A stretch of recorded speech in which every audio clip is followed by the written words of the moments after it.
ನಮ್ಮಲ್ಲೇ ಮೊದಲು, ಇದು ನಮ್ಮಲ್ಲಿ ಬಿಟ್ಟರೆ ನಿಮಗೆ ಬೇರೆ ಎಲ್ಲೂ ಸಿಗೋದಿಲ್ಲ. ಒಂದೊಂದು ಮುತ್ತು ಅಂತಾರಲ್ಲ, ಆ ರೀತಿ ಇದ್ದಿದ್ದು. ನಮಸ್ಕಾರ ಕರ್ನಾಡು, welcome back to my YouTube channel. I hope ಎಲ್ಲರೂ ಚೆನ್ನಾಗಿದ್ದೀರಾ ಅಂತ ಅಂದ್ಕೊಂಡಿದ್ದೀನಿ. ನಾನು ಕೂಡ ಸೂಪರ್ ಆಗಿದ್ದೀನಿ. ಯಾದವರಾಜನ ನಾಡು ಮತ್ತು ಕಲ್ಯಾಣಿ ಚಾಲುಕ್ಯರ ಬೀಡಾದಂತಹ ಯಾದಗಿರಿ ಜಿಲ್ಲೆಗೆ ನಿಮ್ಮೆಲ್ಲರಿಗೂ ಸ್ವಾಗತ ಸುಸ್ವಾಗತ.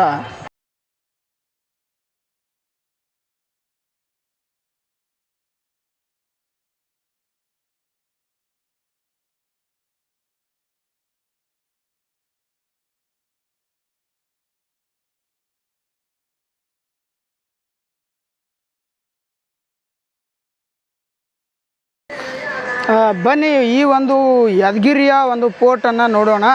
ಆ ಪೋರ್ಟ್ ಬಗ್ಗೆ ತಿಳ್ಕೊಳ್ಳೋಣ. ಪೋರ್ಟ್ನ ಇತಿಹಾಸ ಏನು, ಏನಕ್ಕೆ ಈ ಪೋರ್ಟು ಅಷ್ಟು ಫೇಮಸ್ಸು, ಎಲ್ಲವನ್ನು ತಿಳ್ಕೊಳ್ಳೋಣ ಈ ಲಾಗಲ್ಲಿ. ಗುರು, ಮೇಲ್ಗಡೆ ಪೋರ್ಟ್ ಚೆನ್ನಾಗಿದೆಯೋ ಇಲ್ವೋ ನನಗಂತೂ ಗೊತ್ತಿಲ್ಲ, ಆದರೆ ಇವಾಗ ನಾನು ಮಾಡ್ತಾ ಇರುವಂಥ ಟ್ರೆಕ್ಕಿಂಗ್ ಮಾತ್ರ ಸೂಪರ್ ಆಗಿದೆ. ಬನ್ನಿ ನೋಡಿ ಗುರು, ಯಾವ ಥರ ಹೋಗ್ತಾ ಇದ್ದೀನಿ ಅಂತ ನೋಡಿ. ಎಲ್ಲವೂ ಕೂಡ ನಿಮಗೋಸ್ಕರ, ನೀವು ಕೊಡ್ತಾ ಇರುವಂಥ ಸಪೋರ್ಟ್ಗೋಸ್ಕರ ಒಳ್ಳೆ ಕಂಟೆಂಟನ್ನು ಕೊಡಬೇಕು. ಏನಿರುತ್ತೋ ಅದನ್ನು ಹಂಗಂಗೆ ತೋರಿಸ್ಬೇಕು ಅಂತ ನೋಡಿ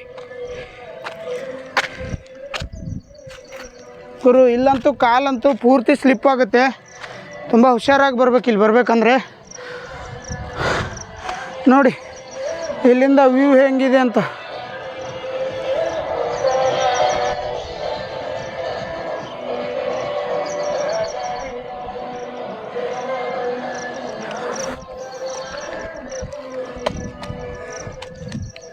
ಬನ್ನಿ ಮತ್ತೆ ಮುಂದೆ ಹೋಗೋಣ.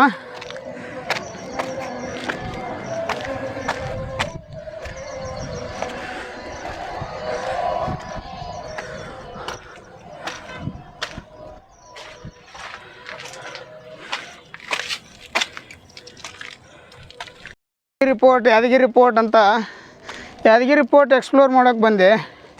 ನೋಡಿದ್ರೆ ಇಲ್ಲಿ ಯಾವ ಥರ ಇದೆ ಅಂತ ನೋಡಿ. ಇಷ್ಟೆಲ್ಲ ಕಷ್ಟಪಟ್ಟು ಈ ಒಂದು ಯಾದಗಿರಿ ಪೋರ್ಟ್ದು ವಿಡಿಯೋ ಮಾಡಬೇಕಾಗಿತ್ತಾ? ಈ ಥರ ಇದೆ ಗುರು ಟ್ರೆಕ್ಕಿಂಗು. ಏನು ಮಾಡ್ತೀರಾ?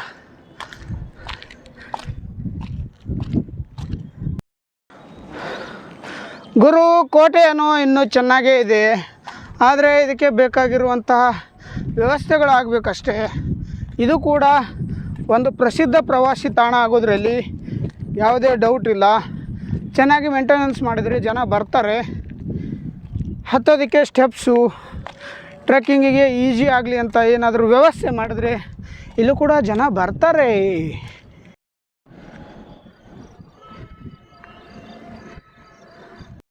ಗುರು, ಬರೀ ಮನ್ಸು ಹತ್ತೋದೇ ತುಂಬ ಕಷ್ಟ. ಅಂಥದ್ರಲ್ಲಿ ನಾನು ಈ ಥರ ಒಂದು ಬ್ಯಾಗ್ ಹಾಕ್ಕೊಂಡು ಹತ್ತಾ ಇದ್ದೀನಿ. ಅದು 80 ಲೀಟರ್ಸ್ ಗುರು ಬ್ಯಾಗು, ಸುಮ್ಮನೆ ಚಿಕ್ಕದಲ್ಲ. ನೋಡಿ ಈ ಥರ ಇಷ್ಟು ದೊಡ್ಡ ಬ್ಯಾಗನ್ನು ಹಾಕ್ಕೊಂಡ್ಬಿಟ್ಟು ಟ್ರೆಕ್ಕಿಂಗ್ ಮಾಡ್ತಾಯಿದ್ದೀನಿ. ಅದು ಈ ಥರ ಇದೆ ಟ್ರೆಕ್ಕಿಂಗು. ಈ ಥರ ಇದ್ದರೆ ಏನೋ ಪರವಾಗಿಲ್ಲ. ಸ್ಟ್ರೇಟು 90 ಡಿಗ್ರಿ ಅಂತಾರಲ್ಲ, ಆ ಥರ ಇದೆ. ಬನ್ನಿ ನೋಡೋಣ ಯಾದಗಿರಿ ರಿಪೋರ್ಟ್ ಹೇಗಿದೆ ಅಂತ.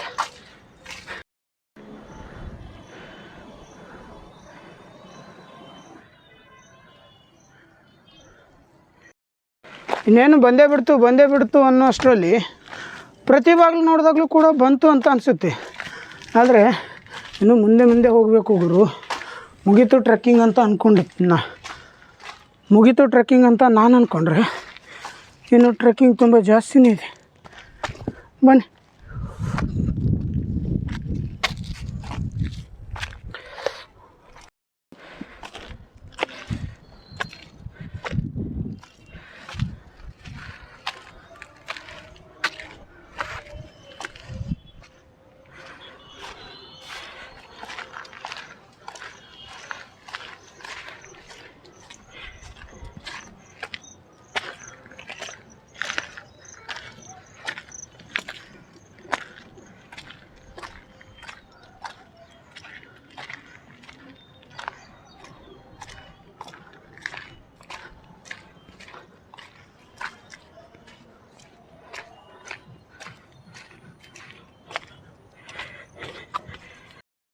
ಇಲ್ಲೊಂದು ದೊಡ್ಡ ಹೊಂಡ ಇದೆ.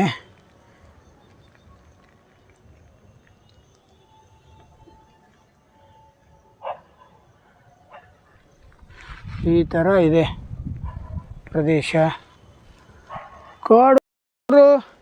ಇವಾಗ ನಾನು ಬಂದಿದ್ದೀನಿ ಆಲ್ಮೋಸ್ಟ್ ಆಲ್ ಟ್ರೆಕ್ಕಿಂಗ್ನ ಎಂಡ್ ಪಾಯಿಂಟ್ ಹತ್ರ. ಎಂಡ್ ಪಾಯಿಂಟ್ ಅಂದ್ರೆ ನೋಡಿ, ಇನ್ನೂ ಅಲ್ಲಿದೆ ದೇವಸ್ಥಾನ, ಅಲ್ಲಿವರೆಗೂ ಹೋಗಬೇಕು. ಇನ್ನು ಮಿನಿಮಮ್ ಏನಿಲ್ಲ ಅಂದರೂ ಇನ್ನೂ ಅರ್ಧ ಗಂಟೆ ಹಿಡಿಯುತ್ತೆ. ಏನು ಗುರು ಅಷ್ಟೇ ಇದೆ, ಅಲ್ಲಿಗೆ ಹೋಗೋಕೆ ಅರ್ಧ ಗಂಟೆನಾ ಅಂತ ಅಂದ್ಕೊಂಡ್ರ? ಹೌದು, ಟ್ರೆಕ್ಕಿಂಗು ಈ ಥರ ಬೆಟ್ಟನ ಹತ್ತುವಾಗ ದಾರಿನ ಹಿಂಗೆ ಮಾಡಿರ್ತಾರೆ, ಹಿಂಗಿರಲ್ಲ, ಹತ್ತಕ್ಕಾಗಲ್ಲ ಅಂತ ಹೇಳ್ಬಿಟ್ಟು. ಅದಕ್ಕೆ ಬನ್ನಿ ನೋಡೋಣ ಮೇಲ್ಗಡೆ ಹೋಗ್ಬಿಟ್ಟು. ಗೈಸ್, ಇವಾಗ ನಾನು ಬಂದಿದ್ದೀನಿ ಟ್ರೆಕ್ಕಿಂಗ್ನ ಒಂದು ಹಂತಕ್ಕೆ. ಇನ್ನೊಂದು ಚೂರು ಇರ್ಬೋದೇನೋ ಅಷ್ಟೇ ಟ್ರೆಕ್ಕಿಂಗು. ಇವಾಗ ಇಲ್ಲಿ ಒಂದು ದಿಕ್ಸೂಚಿಯನ್ನು ಹಾಕಿದ್ದಾರೆ. ಈ ಬೆಟ್ಟಕ್ಕೆ ಬಂದರೆ ಈ ಬೆಟ್ಟದಲ್ಲಿ ನೋಡೋದೇನೇನಿದೆ, ಏನೇನೆಲ್ಲ ನೋಡಿಕೊಂಡು ಹೋಗಬೇಕು, ಬಂದು ಹಾಗೆ ಹೋಗಬೇಡಿ ಅರ್ಧಂಬರ್ಧ ನೋಡಿಕೊಂಡು ಅಂತ ಹೇಳ್ಬಿಟ್ಟು ಒಂದು ದಿಕ್ಸೂಚಿಯನ್ನು ಹಾಕಿದ್ದಾರೆ. ನೋಡಿ, ಇಲ್ಲಿ ಭುವನೇಶ್ವರಿ ದೇವಿ ದೇವಸ್ಥಾನ ಇದೆ ಅಂತೆ ಇಲ್ಲಿ ಮೇಲ್ಗಡೆ, ಮತ್ತು ಬೃಹತ್ ತೋಪಿನ ಬುರ್ಜ್ ಇದೆ ಅಂತೆ. ಸ್ವಲ್ಪ ಹೊತ್ತು ಸುಧಾರಿಸ್ಕೊಂಡೆ, ಇವಾಗ ಮತ್ತೆ ಮೇಲೆ ಹೋಗ್ತಾಯಿದ್ದೀನಿ. ಯಾವ ರೀತಿ ಇರುತ್ತೆ, ಏನೆಲ್ಲ ಇರುತ್ತೆ ಮೇಲ್ಗಡೆ ನೋಡೋಣ ಬನ್ನಿ. ದೇವಸ್ಥಾನ ಇದೆ ಇಲ್ಲಿ, ಭುವನೇಶ್ವರಿ ದೇವಿ ಅಂತ ಕರೀತಾರೆ, ಲೋಕಲ್ಸು ಭವಾನಿ ದೇವಿ ಅಂತ ಹೇಳ್ತಾರೆ, ಏನೋ ಗೊತ್ತಿಲ್ಲ. ಶ್ರೀ ಭುವನೇಶ್ವರಿ ಮಂದಿರ, ಕರೆಕ್ಟು ಭುವನೇಶ್ವರಿ ಮಂದಿರ. ಬನ್ನಿ. ಈ ಕೋಟೆನ ಕಟ್ಟಿದ್ದು ಕಲ್ಯಾಣಿ ಚಾಲುಕ್ಯರು, ಅಂದರೆ ಪಶ್ಚಿಮದ ಚಾಲುಕ್ಯರು. ಅವರೇ ಹೋಗ್ಬಿಟ್ಟು ಮುಂದೆ ಕಲ್ಯಾಣಿ ಚಾಲುಕ್ಯರಾಗ್ತಾರೆ. ನಂತರ ಈ ಕೋಟೆಯು ಯಾದವರ ವಶ ಆಗುತ್ತೆ. ಕೋಟೆ ನಿರ್ಮಾಣ ಮಾಡಿದ್ದು ಕಲ್ಯಾಣಿ ಚಾಲುಕ್ಯರಾದರು. ಈ ಒಂದು ಕೋಟೆನ ಜೀರ್ಣೋದ್ಧಾರ ಮಾಡಿದ್ದು ಯಾದವರು.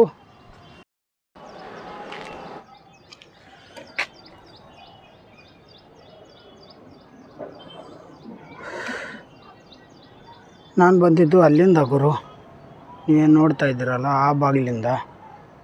ಬನ್ನಿ ನೋಡೋಣ.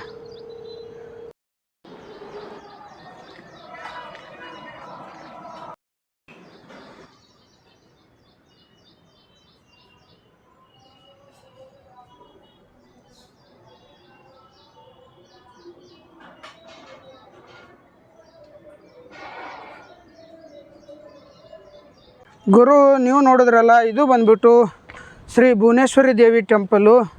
ಇದು ಆ ಕಾಲದಿಂದನೂ ಇದೆ, ಪ್ರಾಚೀನ ಕಾಲದಿಂದಲೂ ಈ ಒಂದು ದೇವಸ್ಥಾನ ಇರೋದು. ಇವಾಗಲೂ ಕೂಡ ಈ ದೇವಸ್ಥಾನವನ್ನು ಪೂಜೆಯನ್ನು ಮಾಡಿಕೊಂಡು ಚೆನ್ನಾಗಿ ನೋಡ್ಕೊಂಡು ಹೋಗ್ತಾ ಇದ್ದಾರೆ. ಬನ್ನಿ, ಇವಾಗ ನಾವು ಹೋಗಬೇಕಾಗಿರೋದು ಮೇಲ್ಗಡೆ. ಆ ಟೈಮಲ್ಲಿ ಯಾದವರು ತಮ್ಮ ಒಂದು ರಾಜ್ಯವನ್ನು ಆಳಬೇಕಾದ್ರೆ ಇಲ್ಲಿಂದ ಸುರ್ಪೂರು ಸಂಸ್ಥಾನದ ಮೇಲೆ ದಾಳಿ ಮಾಡ್ತಾಯಿದ್ರಂತೆ. ಎಲ್ಲಿಂದ? ಈ ಕೋಟೆ ಮೇಲ್ಗಡೆಯಿಂದನೇ ದಾಳಿ ಮಾಡ್ತಾಯಿದ್ರಂತೆ. ಏನು ಗುರು ಇದು ತಮಾಷೆನಾ? ಸುಮಾರು 50-60 ಕಿಲೋಮೀಟ್ರ್ ಆಗುತ್ತೆ ಸುರ್ಪುರ್ ಇಲ್ಲಿಂದ. ಅಷ್ಟು ದೂರ ಇರುವಂಥ 50-60 ಕಿಲೋಮೀಟ್ರ್ ಸುರ್ಪೂರು ಸಂಸ್ಥಾನದ ಮೇಲೆ ಬರೀ ಕೋಟೆ ಮೇಲಿಂದನೇ ದಾಳಿ ಮಾಡ್ತಾಯಿದ್ರು ಅಂತಂದರೆ ಆಗಿನ ಒಂದು ಯುದ್ಧ ಕಲೆಗಳ ಬಗ್ಗೆ ನಾವು ಮೆಚ್ಚಲೇಬೇಕು ಗುರು. ಇವಾಗ ನಾನು ಹೋಗ್ತಾಯಿದ್ದೀನಿ ಆ ಒಂದು ಕೋಟೆನ, ಆ ಒಂದು ಯುದ್ಧಕ್ಕೆ ಬಳಸ್ತಾ ಇದ್ದಂತಹ ಮದ್ದುಗುಂಡುಗಳು ಸಿಡಿಸುವಂತಹ ತೋಪುಗಳನ್ನು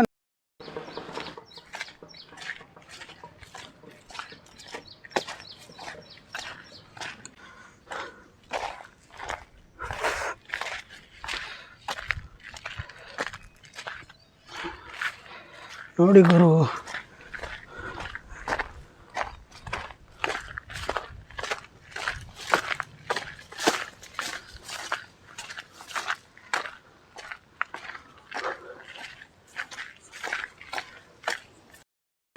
ಗುರು, ಇಲ್ಲಿ ಕಾಣ್ತಾ ಇದೆಯಲ್ಲ, ಇದು ಕೂಡ ಆ ಟೈಮಲ್ಲಿ ಬಳಸ್ತಾ ಇದ್ದಂಥ ವಾಚ್ ಟವರ್ ಅಂತೆ. ಒಂಥರ ಕೋಟೆ ಅನ್ಬೋದು ಗುರು. ಈ ಕೋಟೆ ಮೇಲ್ಗಡೆ ನಿಂತ್ಕೊಂಡು ಈ ದಿಕ್ಕಿನಿಂದ ಯಾರಾದರೂ ಶತ್ರುಗಳು ಅಥವಾ ವೈರಿಗಳು ಬಂದರೆ ಅವರನ್ನು ಸದೆ ಬಡಿಯೋದಕ್ಕೆ ಪ್ಲ್ಯಾನ್ ಮಾಡ್ತಾ ಇದ್ದಂತಹ ಒಂದು ಕೋಣೆ. ಬನ್ನಿ, ಆ ಕಡೆ ಇದೆ. ಇದೆಲ್ಲ ಇದು ಬಂದುಬಿಟ್ಟು ಶತ್ರುಗಳು ಬಂದಾಗ ಬಚ್ಚಿಟ್ಕೊಳ್ಳೋಕ್ಕೆ ಅಂತ ಮಾಡಿಕೊಂಡಿರುವಂತಹ ಕೋಣೆ. ಇದು ಬಂದುಬಿಟ್ಟು ಮದ್ದು ಗುಂಡುಗಳನ್ನು ಇಡೋದಕ್ಕೆ ಮಾಡಿರೋ ಕೋಣೆ. ಆಯ್ತಲ್ಲಪ್ಪ ಎರಡೇ ಇದೆ, ಇನ್ನೊಂದು ಎಲ್ಲಿದೆ ಅಂತ ಕೇಳಿದ್ರಾ? ನೋಡಿ ಈ ಕಡೆ ಕಾಣ್ತಾ ಇದೆ. ಈ ಕೋಣೆ ಬಂದುಬಿಟ್ಟು ಶತ್ರುಗಳು ಬಂದರೆ ಅವರನ್ನು ಹೇಗೆ ಸದೆ ಬಡಿಬೇಕು ಅನ್ನುವಂಥ ಒಂದು ಪ್ಲ್ಯಾನ್ ನಡೀತಾ ಇದ್ದಂಥ ಕೋಣೆ. ಆ ಕಡೆ ಆ ಕೋಣೆಯ ಮುಂದ್ಗಡೆ ಕಾಣ್ತಾ ಇರುವಂಥ ಎಲ್ಲ ಭಾಗಗಳು ರಾಣಿಯ ಅರಮನೆ ಅಂತೆ. ಅದು ರಾಣಿಯ ಅರಮನೆ, ರಾಣಿ ಇರ್ತಾ ಇದ್ದಂತಹ ಜಾಗ. ಆ ಕಡೆ ಮುಂದ್ಗಡೆ ಕಾಣ್ತಾ ಇದೆಯಲ್ಲ, ಆ ಒಂದು ನೀರು ನಿಂತಿರುವಂಥ ಪ್ರದೇಶ ಬಂದುಬಿಟ್ಟು ಇದು. ಈ ಪ್ರದೇಶ ಕೆರೆ ಅಂತ. ಇದು ಕೋಟೆ ಮೇಲ್ಗಡೆನೇ ಕೆರೆ ಗುರು. ಕೆರೆ ನೋಡಿದ್ದೀವಿ, ಕೆರೆ ಪಕ್ಕ ಕೋಟೆ ನೋಡಿದ್ದೀವಿ, ಬೆಟ್ಟ ನೋಡಿದ್ದೀವಿ. ಆದರೆ ಈ ಒಂದು ಯಾದಗಿರಿಲಿ ವಿಶೇಷ ಕೋಟೆ ಮೇಲ್ಗಡೆನೇ ಕೆರೆ. ಆ ಕೆರೆನ ಅವರು ನಿರ್ಮಾಣ ಮಾಡ್ಕೊಂಡಿದ್ರು. ಏನಕ್ಕೆ ಅಂತಂದರೆ ಏನಾದರೂ ನೀರು ಕಡಿಮೆ ಬೀಳದೇ ಇರಲಿ ಅನ್ನೋ ಕಾರಣಕ್ಕೆ ಕೋಟೆ ಮೇಲ್ಗಡೆನೇ ಅವರೇ ತಯಾರು ಮಾಡಿದಂಥ ಕೆರೆ. ನೀರು ನಿಂತ್ಕೊಳ್ಳುತ್ತೆ, ಇವತ್ತಿಗೂ ಕೂಡ ನಿಂತ್ಕೊಳ್ಳುತ್ತೆ. ನೋಡಿದ್ರಲ್ಲ ನೀವು. ಇವಾಗ ಗುರು ನಾವು ಬಂದಿದ್ದೀವಿ ಈ ಒಂದು ಟ್ರೆಕ್ಕಿಂಗ್ ಪಾಯಿಂಟ್ನ ಲಾಸ್ಟ್ ಸ್ಟೆಪ್ಪು, ಅಂದರೆ ವ್ಯೂ ಪಾಯಿಂಟ್ಗೆ. ಟ್ರೆಕ್ಕಿಂಗ್ನ ಲಾಸ್ಟ್ ಸ್ಟೆಪ್ ಇದು. ನೋಡೋಣ ಇಲ್ಲಿಂದ ಯಾದಗಿರಿ ಯಾವ ರೀತಿ ಕಾಣುತ್ತೆ ಅಂತ. 360 ವ್ಯೂ ತೋರಿಸ್ತೀನಿ ನೋಡಿ ಗುರು. ಇಲ್ಲೊಂದು ತೋಪು ಬಿದ್ದಿದೆ.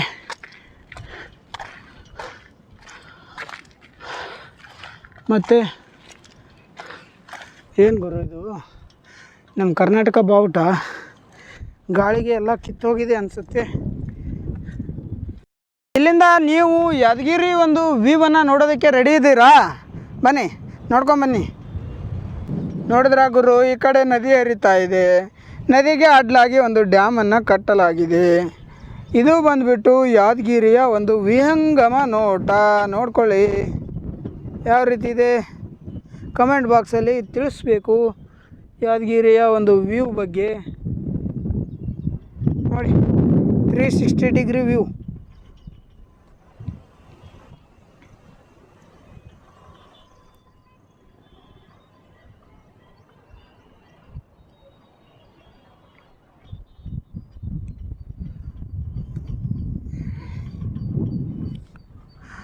ಅದ್ಯಾವುದೋ ನ್ಯೂಸ್ ಚಾನಲ್ಗಳಲ್ಲೆಲ್ಲ ಹೇಳ್ತಾ ಇರ್ತಾರಲ್ಲ, ನಮ್ಮಲ್ಲೇ ಮೊದಲು, ಇದು ನಮ್ಮಲ್ಲಿ ಬಿಟ್ಟರೆ ನಿಮಗೆ ಬೇರೆ ಎಲ್ಲೂ ಸಿಗೋದಿಲ್ಲ, ಆ ಥರ. ಈ ಒಂದು ಟ್ರೆಕ್ಕಿಂಗ್ನ ದೂರ ಬಂದುಬಿಟ್ಟು ಸುಮಾರು ನನಗನ್ಸುತ್ತೆ ಏನಿಲ್ಲ ಅಂದ್ರೂ ಒಂದು 2 to 3 ಕಿಲೋಮೀಟರ್ಸ್ ಇದೆ ಗುರು. 3 ಕಿಲೋಮೀಟರ್ಸ್ ಅಂತೂ ಇದೆ ಪಕ್ಕ, ಇದು ಮಾತ್ರ. ಮತ್ತು ಇದು ಟೈಮ್ ತೊಗೊಂಡಿದ್ದು 2 ಅವರ್ಸು. ನನಗೆ ಅಲ್ಲಲ್ಲಿ ಸ್ವಲ್ಪ ರೆಸ್ಟ್ ತೊಗೊಂಡು ಆ ಥರ ಬಂದಿದ್ದು ನಾನು. ಒಟ್ಟಿನಲ್ಲಿ ಏನೋ ಒಂದು ಅಚೀವ್ ಮಾಡಿದ ಫೀಲ್ ಆಗ್ತಾಯಿದೆ ಗುರು. ಈ ಒಂದು ಯಾದಗಿರಿಯ ಪೋರ್ಟ್ ಮೇಲ್ಗಡೆ ಕೂತ್ಕೊಂಡು ನೋಡಿ, ಈ ಥರ ವ್ಯೂನ ನೋಡಿಕೊಂಡು ಕೂತ್ಕೊಂಡಾಗ ಏನೋ ಅಚೀವ್ ಮಾಡಿದ ಥರ ಫೀಲ್ ಆಗದೆ ಇದ್ದರೆ ಏನಕ್ಕೆ ಗುರು ಈ ಥರ ಎಲ್ಲ ಟ್ರೆಕ್ಕಿಂಗ್ ಮಾಡೋದು? ಹೌದಲ್ವಾ? ನನಗಂತೂ ಪ್ರೌಡ್ ಫೀಲ್ ಇದೆ ಈ ಒಂದು ಟ್ರೆಕ್ಕಿಂಗನ್ನು ಕಂಪ್ಲೀಟ್ ಮಾಡಿದ್ದಕ್ಕೆ. ಏನಕ್ಕೆ ಅಂತಂದರೆ ಇಲ್ಲಿವರೆಗೂ ನಾನು ಮಾಡಿದಂಥ ಟ್ರೆಕ್ಗಳಲ್ಲಿ one of the most toughest trek, one of the most scariest trek ಇದು. ಎಕ್ಸ್ಪ್ಲೇನ್ ಮಾಡೋದಕ್ಕೆ ಆಗಲ್ಲ, ಆ ರೀತಿ ಇದು. ಒಂದೊಂದು ಮುತ್ತು ಅಂತಾರಲ್ಲ, ಆ ರೀತಿ ಇದ್ದದ್ದು. ಇದಕ್ಕೆ ಪ್ರಾಪರಾಗಿ ಸ್ಟೆಪ್ಸ್ ಇಲ್ಲ. ಒಂಥರ ಒರಿಜಿನಲ್ ಟ್ರೆಕ್ಕಿಂಗ್ ಗುರು, ನೆಕ್ಸ್ಟ್ ಲೆವೆಲ್ ಟ್ರೆಕ್ಕಿಂಗ್ ಅಂತ ಹೇಳ್ಬೋದು. ಟೈಮ್ ಬಂದುಬಿಟ್ಟು 10 ಗಂಟೆ ಆಯಿತು ಗುರು. 10 ಗಂಟೆ ಅಂದರೆ ನನಗೆ ಇವಾಗ ರಿಟರ್ನ್ ಹೋಗೋಕ್ಕೆ ಅಷ್ಟೊಂದು ಟೈಮ್ ತೊಗೊಳ್ಳಲ್ಲ. ಬನ್ನಿ ಹೋಗೋಣ. ಹೋಗಿ ಬ್ರೇಕ್ಫಾಸ್ಟ್ ಎಲ್ಲ ಮಾಡಿಕೊಂಡು, ಐ ಹೋಪ್ ಈ ಲಾಗ್ ನಿಮಗೆ ಇಷ್ಟ ಆಗಿದೆ ಅಂತ ಅಂದ್ಕೊಂಡಿದ್ದೀನಿ. ಲಾಗ್ ಇಷ್ಟ ಆಗಿದ್ರೆ ಶೇರ್ ಮಾಡಿ, ಲೈಕ್ ಮಾಡಿ, ಕಮೆಂಟ್ ಮಾಡಿ. ಮತ್ತು ನಿಮಗೋಸ್ಕರ ಒಳ್ಳೊಳ್ಳೆ ಲಾಗ್ಸನ್ನು ತೊಗೊಂಡು ಬರ್ತಾಯಿದ್ದೀನಿ. ಪೂರ್ತಿ ಆಲ್ ಕರ್ನಾಟಕನೇ ಟ್ರಿಪ್ ಹೊಡಿತಾ ಇದ್ದೀನಿ ಗುರು. ನಿಮಗೋಸ್ಕರ ಇನ್ಮೇಲಿಂದ ಲಾಗ್ಸ್ ಬರ್ತಾನೆ ಇರುತ್ತೆ, ನೀವು ಕೂಡ ನೋಡ್ತಾನೆ ಇರಿ. ಯಾರಾದರೂ ಚಾನಲನ್ನು ಸಬ್ಸ್ಕ್ರೈಬ್ ಮಾಡಿಲ್ಲ ಅಂದರೆ ಸಬ್ಸ್ಕ್ರೈಬ್ ಮಾಡ್ಕೊಳ್ಳಿ ಮತ್ತು ಬೆಲ್ ಐಕನ್ ಮೇಲೆ ಕ್ಲಿಕ್ ಮಾಡಿ. ಮತ್ತು ನಿಮಗೋಸ್ಕರ ಒಳ್ಳೊಳ್ಳೆ ಲಾಗ್ಸನ್ನು ತೊಗೊಂಡು ಬರ್ತೀನಿ. ಅಲ್ಲಿವರೆಗೂ ಕಾಯ್ತಾ ಇರಿ. ಟೇಕ್ ಕೇರ್, ಬಾಯ್ ಬಾಯ್. ನೋಡಿ, ಬರಬೇಕಾದ್ರೆ ನಾನು ಅಲ್ಲಿಂದ ಬಂದದ್ದು, ಆ ಕಡೆಯಿಂದ ಅನ್ಕಂಡೀಷ್ನಲ್ ವೇದಿಂದ ಬಂದಿದ್ದು ಬರಬೇಕಾದ್ರೆ. ಇವಾಗ ಹೋಗ್ತಾ ಇರೋದು ಸ್ವಲ್ಪ ಚೆನ್ನಾಗಿದೆ, ಸ್ಟೆಪ್ಸು ಗಿಪ್ಸು ಎಲ್ಲ ಮಾಡಿದ್ದಾರೆ. ಬನ್ನಿ.